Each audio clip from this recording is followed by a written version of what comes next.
Good afternoon. I hope you're doing well today. In my work with new teachers and pre-service teachers, I find that there are many common mistakes. And when I talk with veteran teachers, they always talk about that they had made the same mistakes when they were beginning teachers. So in our teacher training, we do try to tell students about the pitfalls and the common mistakes made by new teachers, and they do listen and they do process what we're trying to talk about. So I'm not exactly positive as to why these mistakes keep getting made when clearly people are being warned about them, and yet they continue to happen anyway.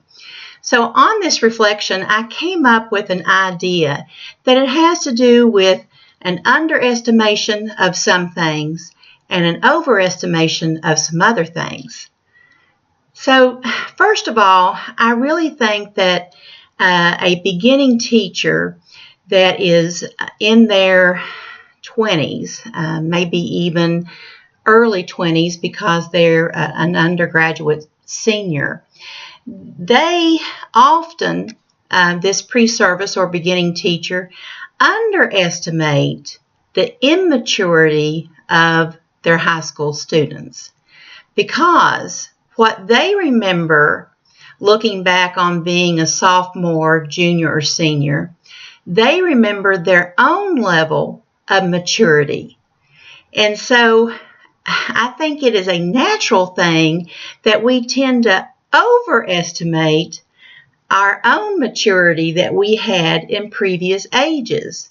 For example, I think just about any person that looks back on their senior year in high school probably thinks they were more mature than a lot of their classmates, when in fact this might not be true from the perspective of other people.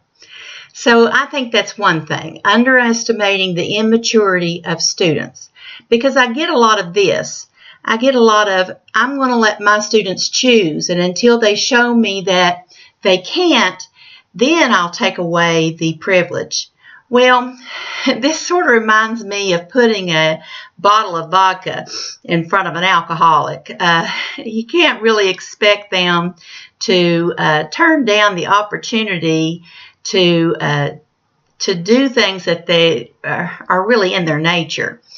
For example, the cell phone policy that I've talked about before. Letting the kids have their cell phones at their desk, just to me, seems like you're setting them up for failure. Of course, they're going to want to check their phones. Their social life is much more interesting than anything you can do in your classroom.